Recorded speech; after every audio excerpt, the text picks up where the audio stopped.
Buenas tardes nuevamente. Vamos a darle inicio a esta clase número 2 de este trimestre, pero que realmente pues nos va a orientar en el módulo 4, ¿no? Derecho constitucional, unidad, derechos y garantías constitucionales en la Constitución de 1999. Vamos a hablar un poco, primeramente, de los hechos importantes que dieron cabida para que en Venezuela, pues, nacieran los derechos humanos. Y bueno, entre esos tenemos, bueno, primeramente vamos a hablar de la Declaración Universal de los Derechos Humanos de 1948, ¿sí? Donde se establecieron los 30 derechos principales, el derecho a la vida, el derecho a la no esclavitud, entre otros derechos. Pero en Venezuela nacen a partir de ciertas injusticias o ciertas violaciones que se cometieron en nuestro país, como lo fue el derrocamiento de la dictadura del presidente en ese entonces para 1958, 1961, de Marcos Pérez Jiménez.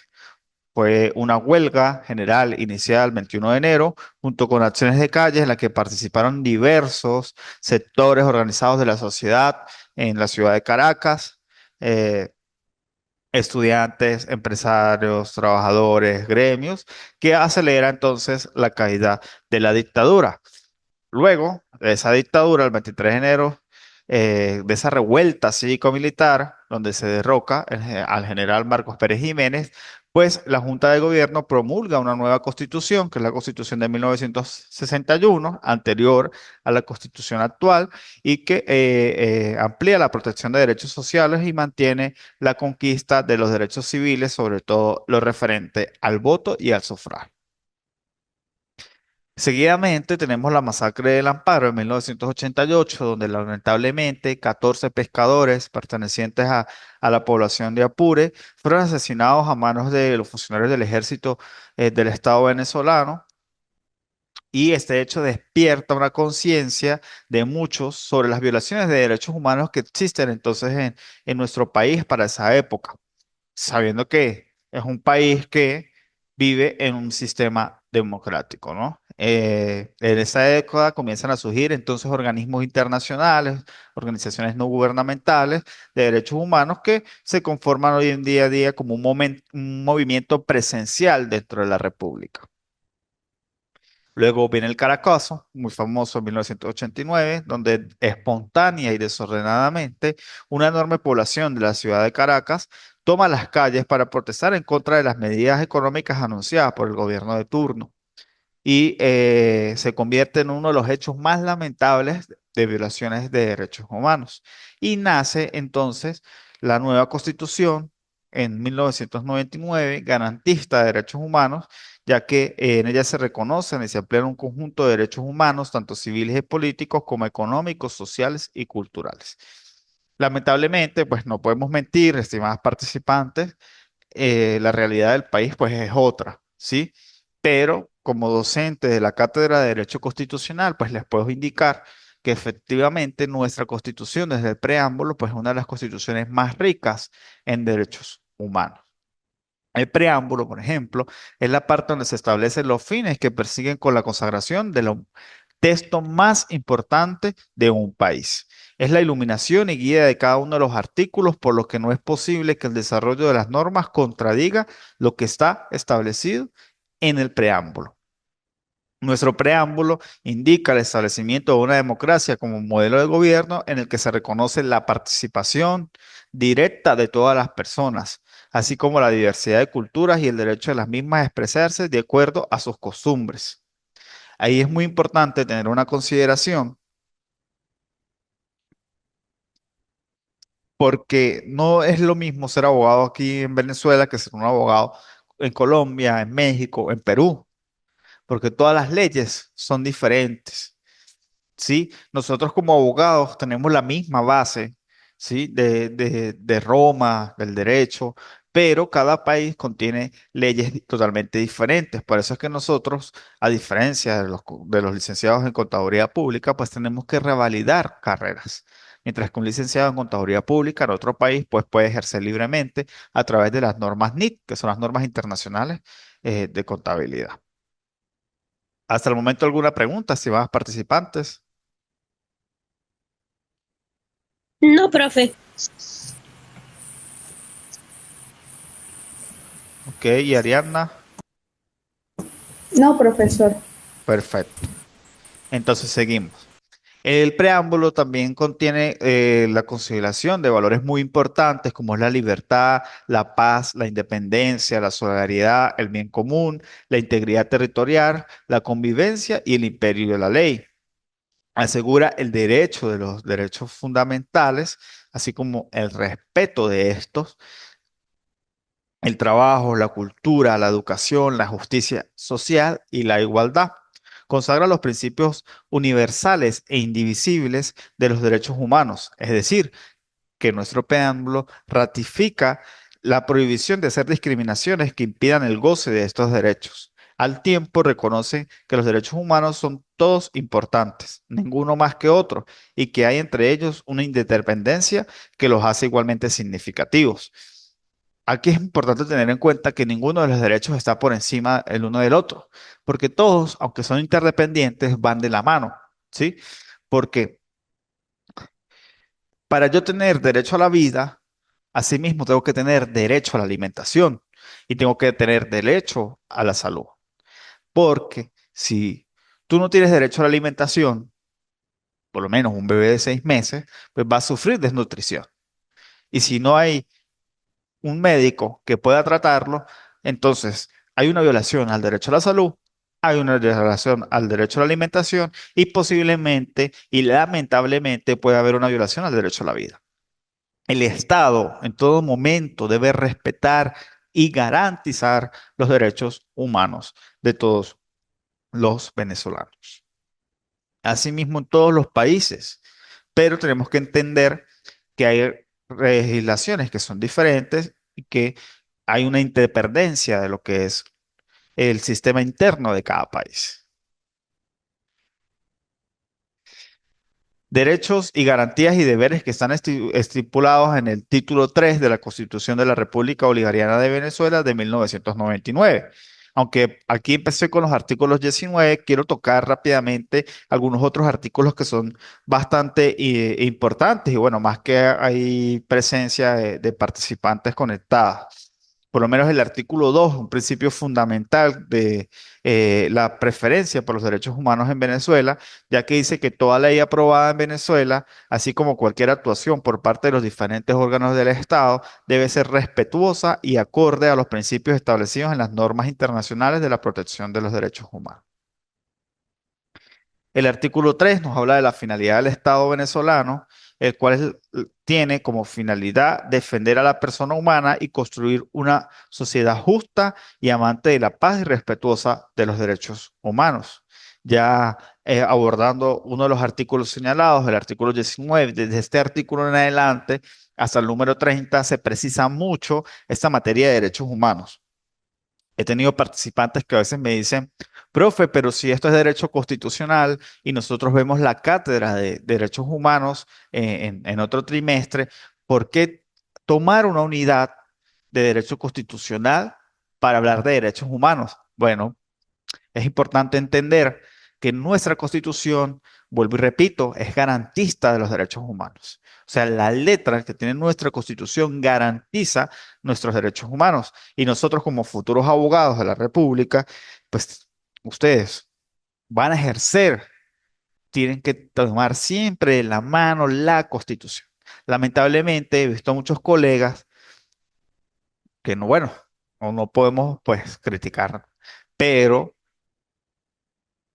quieren violentar la Constitución a toda costa. Y no, nosotros tenemos derechos establecidos en nuestra Constitución, garantistas, por los cuales como abogados tenemos que velar que nuestros clientes, ni a nuestro cliente ni a la contraparte se le violen tales derechos humanos. El artículo 19 nos habla de los principios fundamentales y la responsabilidad por el respeto y garantía de los derechos humanos que es exclusiva del Estado. ¿Y quién es el Estado? Todos los órganos de administración de justicia. Y aquí se me viene un ejemplo claro que sucede en la actualidad. ¿Quién no ha ido a la alcaldía de San Cristóbal y hay que esperar, siendo las 9:30 de la mañana? Lamentablemente, pues hay que esperar que la funcionaria pública desayune, siendo las 9:30.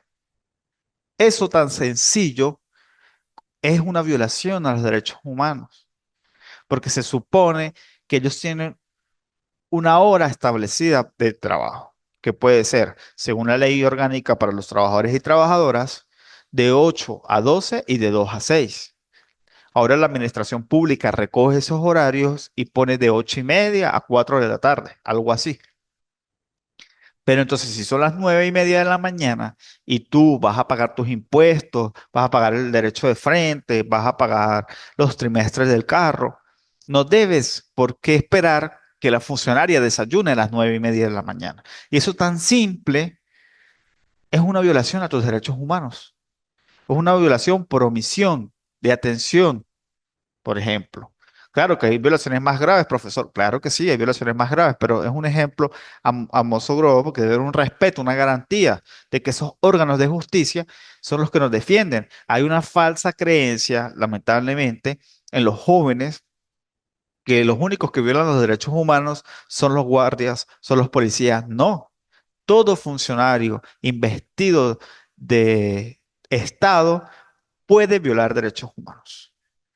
Los particulares no violamos derechos humanos, los particulares cometemos delitos. Si yo en este momento agarro un cuchillo y me voy para donde María Valentina y se lo entierro, ¿eso es una violación de derechos humanos? No, es un delito, es un intento de homicidio, es unas lesiones, cualquier otro tipo penal que se pueda ajustar a la investigación y al caso como tal.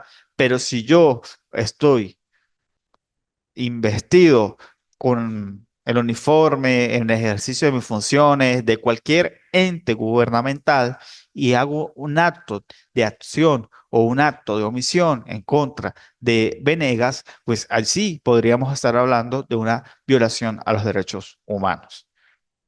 Inclusive por discriminación, cuando yo no, trabajo en la alcaldía y no quiero atender a ciertas personas y a otras sí, allí también hay una violación a los derechos humanos por discriminación. Inclusive hace poco me llegó un caso de un joven que estaba residenciado, alquilado en una casa y cuando la dueña de la casa se dio cuenta de su orientación sexual, lo botó de la casa.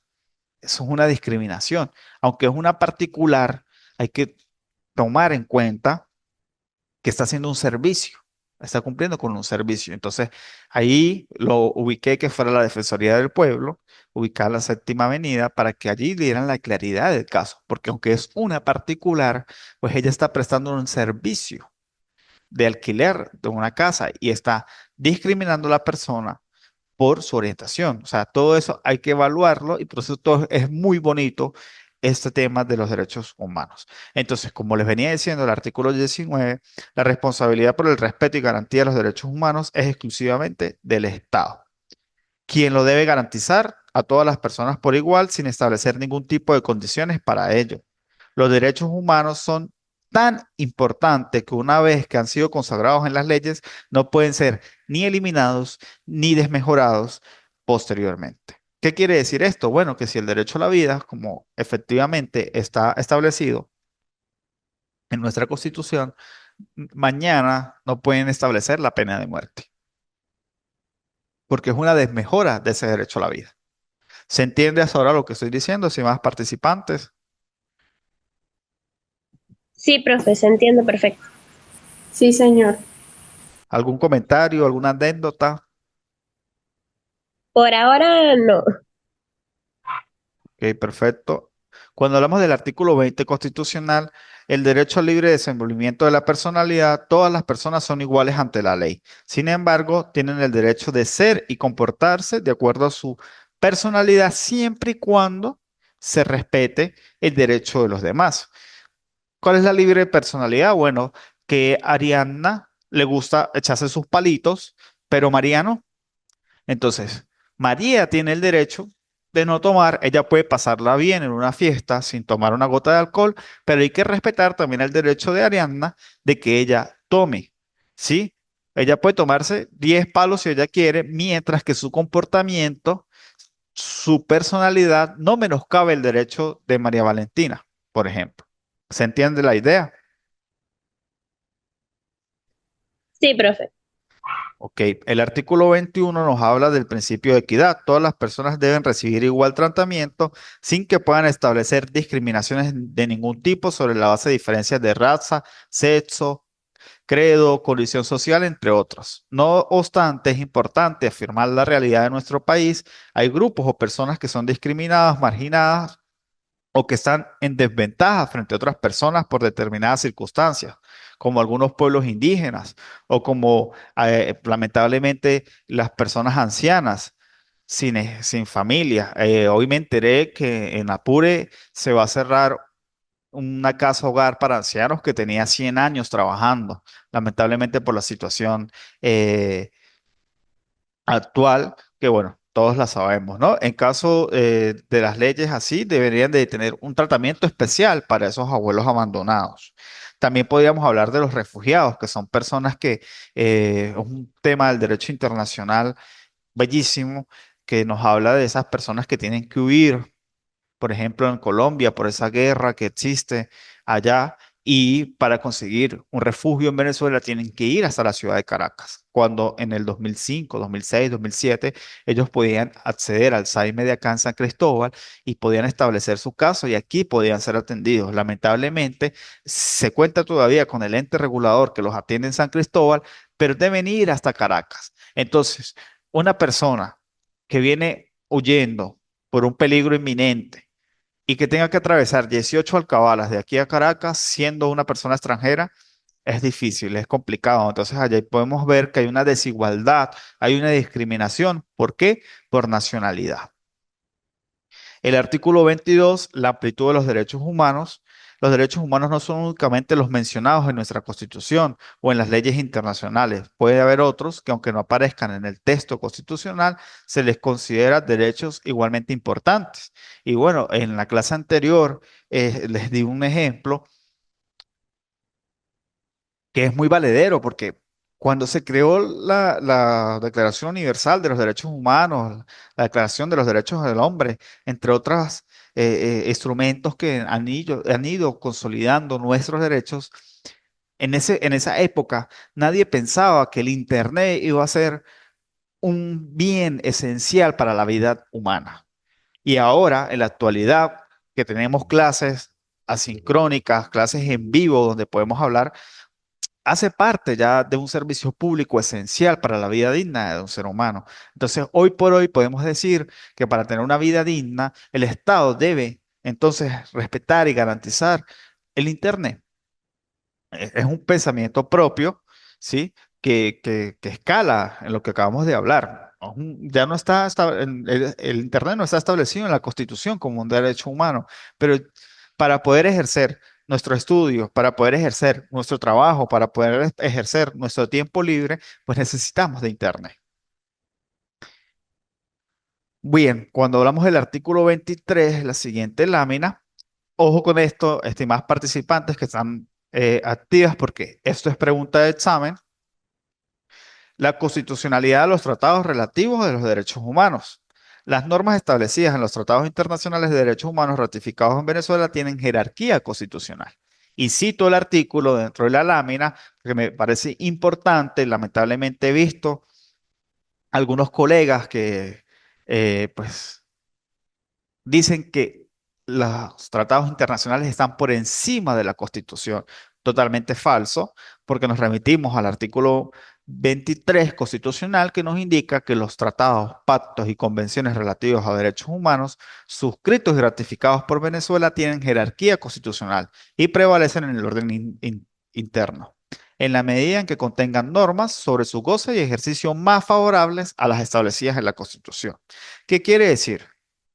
que si la Asamblea Nacional, que si el Ejecutivo Nacional firma y ratifica un tratado, en la pirámide de Kelsen, ¿sí? El artículo 7 constitucional nos habla de la supremacía constitucional, es decir, la Constitución es la norma suprema. Y aquí ustedes pueden ver en la lámina que la línea es igual tanto para la Constitución como para los tratados internacionales en derechos humanos. Lo pueden ver, estimados participantes. Sí, profe. Lo cual quiere decir entonces que no están por encima. No es que esos tratados internacionales van a estar por encima de nuestra Constitución, sino que van a estar de la misma De la manera, mano. de la mano. Es una jerarquía igualitaria, siempre y cuando sean ratificados por la República. Ojo con eso, porque no quiere decir que cualquier tratado internacional, que son buenos todos, pero si Venezuela no lo acepta, no puede entrar dentro de la jerarquía constitucional. Y pues eso depende del gobierno de turno. Si lo quiere aceptar, si no lo quiere aceptar, si lo quiere firmar, si no lo quiere firmar. Ya eso, pues, lamentablemente se sale de la mano de nosotros como juristas y ustedes como futuros juristas. Pero bueno, eso es lo importante de tener claro aquí, es que los tratados y pactos internacionales tienen la misma jerarquía de nuestra Constitución. Jamás van a estar por encima ni jamás van a estar por debajo. Debajo de ellos vienen las leyes orgánicas, perfectamente como ustedes deben saberlo por la pirámide de Kelsen. El carácter de los derechos humanos consagrados en la Constitución.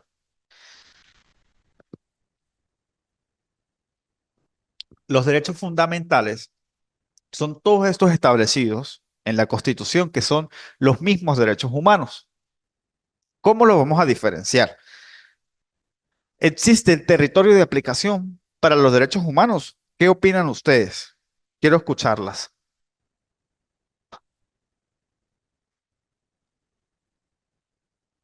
Pues yo digo, el, una de las características de los derechos humanos es que son universales. Es decir, que todas las personas, indiferentemente de su raza, sexo, posición económica, pueden obtener estos derechos. Es decir, que no tienen ningún límite. Perfecto, muy bien. ¿Y Ariana, qué opina? Bueno, efectivamente, como lo dijo la participante María Valentina, una de las características de los derechos humanos es que son universales, entonces no existe un territorio de aplicación. Una persona que está en Venezuela tiene derechos humanos con base a su dignidad humana. Una persona que está en Buenos Aires, que está en Italia, que está en Japón, que está en una isla islámica, tiene los mismos derechos humanos que tenemos todos. ¿Cuál es la diferencia? Bueno, la autodeterminación de los pueblos, lo cual quiere decir que pues cada país tiene sus normas internas, ¿no? Por eso vemos que lamentablemente hay países donde las mujeres solamente pueden mostrar sus ojos y que a la luz de Venezuela y de la normativa interna venezolana, eso es una violación total a sus derechos humanos. Sin embargo, todos los seres humanos tenemos derechos humanos, va la redundancia, como base a nuestra dignidad. Por eso no existe territorio de aplicación. Lo que hay que diferenciar y respetar el derecho interno de cada país, la legislación interna de cada país. Los derechos fundamentales son los que recoge la Constitución en una serie de artículos que deben ser respetados por garantías individuales, mientras que los derechos humanos, pues, son universales, pero no son los mismos, sino que dentro de la Constitución son categorizados como fundamentales y a normativa internacional como derechos humanos. La vigencia de nuestros derechos es una tarea actual de cada uno de nosotros. A pesar de todos los logros, la vigencia plena de los derechos humanos no es aún una realidad ni en Venezuela ni en Latinoamérica. Por el contrario, existen serias amenazas a esa vigencia de derechos que ya se han conquistado con mucho esfuerzo y al costo de muchas vidas. Por eso nuestro reto hoy es doble: evitar los retrocesos a esos derechos ya alcanzados y lograr el reconocimiento y disfrute de nuestros derechos por toda la población, especialmente en lo concerniente en los derechos sociales, culturales, donde existen enormes desafíos, entre ellos para alcanzar la justiciabilidad en el momento cuando las tendencias de la economía mundial impulsan un desconocimiento de las personas más vulnerables. Hoy se demuestra más que nunca esa necesidad de unirnos y trabajar coordinadamente para seguir construyendo la historia de derechos humanos de manera efectiva, de manera protagónica. Como estudiantes de derecho, como abogados, debemos siempre establecer la vigencia de estos derechos en todo momento. Bueno, estimados participantes, fue un gusto haber estado con ustedes. Ya esta es la última clase, aunque fue la segunda. Dentro de 10 días, pues van a tener habilitada la actividad sumativa número 4 y a la primera semana de diciembre, pues la semana de nivelación. Espero pues que les haya gustado esta clase, que hayan aprendido un poco más, perdón, y que hayan ejercido pues de buena manera lo que es la cátedra de Derecho Constitucional número 2. Muchas gracias.